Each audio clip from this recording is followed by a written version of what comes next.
कृष्ण भगवान द्वारका में रानी सत्यभामा के साथ सिंहासन पर विराजमान थे।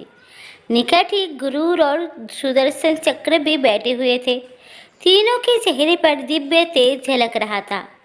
बातों ही बातों में रानी सत्यभामा ने श्री कृष्ण से पूछा कि हे प्रभु, आपने त्रेता युग में राम के रूप में अवतार लिया था।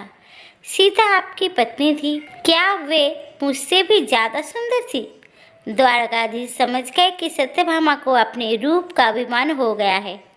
तभी गुरु ने कहा कि भगवान, क्या दुनिया में मुझसे भी ज़्यादा तेज गति से कोई उड़ सकता है?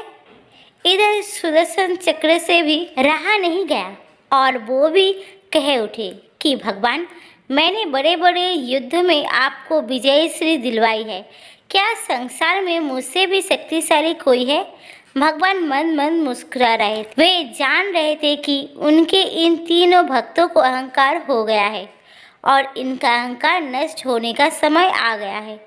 ऐसा सोचकर उन्होंने गुरु से कहा कि हे गुरु, तुम हनुमान के पास जाओ और कहना कि भगवान राम माता सीता के साथ उनकी प्रतीक्षा कर रहे हैं।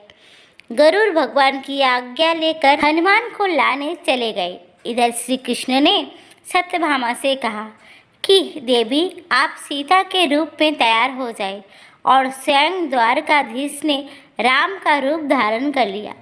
मधुसूदन ने सुदर्शन चक्र को आज्ञा देते हुए कहा कि तुम महल के प्रवेश द्वार पर पहरा दो और ध्यान रहे कि मेरी आज्ञा के बिना महल में कोई प्रवेश ना करे। भगवान की आज्ञा पाकर चक्र महल के प्रवेश द्वार पर तैनात हो गए। गरुड़ ने हनुमान के पास पहुंचकर कहा कि हे वानर श्रेष्ठ, भगवान राम माता सीता के साथ द्वारका में आपसे मिलने के लिए प्रतीक्षा कर रहे हैं। आप मेरे साथ चले, मैं आपको अपनी पीठ पर बैठाकर शीघ्र ही वहां ले चलूँगा। हनुमान ने विनयपूर्वक गरुड़ से कहा, आप चलिए, मैं आता हूँ। गरुड़ ने सोचा, पता नहीं ये बूढ़ा बानर कब पहुँचेगा। खैर, मैं भगवान के पास चलता हूँ। ये सोचकर गरुड़ शीघ्रता से द्वारका की ओर उड़े। पर ये क्या, महल में पहुंचकर गरुड़ देखते हैं कि हनुमान तो उनसे पहले ही महल में प्रभु के सामने बैठे हैं। गरुड़ का सिर लज्जा से झुक गया। तभी श्री राम ने हनुमान से कहा कि पवन पुत्र, तुम बिना आज्ञा के महल में कैसे प्रवेश कर गए? क्या तुम्हें किसी ने प्रवेश द्वार पर रोका नहीं? हनुमान ने हाथ जोड़ते हुए सिर झुकाकर अपने मुंह से सुदर्शन चक्र को निकालकर प्रभु के सामने रख दिया। हनुमान ने कहा कि प्रभु, आपसे मिलने से मुझे इस चक्र ने रोका था, इसलिए इसे मुंह में रख मैं आपसे मिलने आ गया। मुझे क्षमा करें। भगवान मन मन मुस्कुराने लगे। हनुमान ने हाथ जोड़ते हुए श्री राम से प्रश्न किया कि हे प्रभु, आज आपने माता सीता के स्थान पर किस दासी को इतना सम्मान दे दिया कि वो आपके साथ सिंहासन पर विराजमान है? अब रानी सत्यभामा के अहंकार भंग होने की बारी थी। उन्हें सुंदरता का अहंकार था जो पल भर में चूर चूर हो गया था।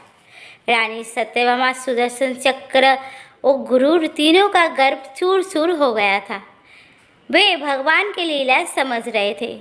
तीनों की आंखों से आंसू और अहंकार चूर चूर हो गया। तो इन तीनों के सामने हम अपने आप को किस जगह पाते हैं? विचार करना। कहानी अच्छी लगी तो लाइक करना, कमेंट करना और इसी तरह नई नई कहानी सुनने के लिए मेरी हिंदी स्टोरी चैनल को सब्सक्राइब करना ना भूलिए। देखने के लिए दिल से धन्यवाद।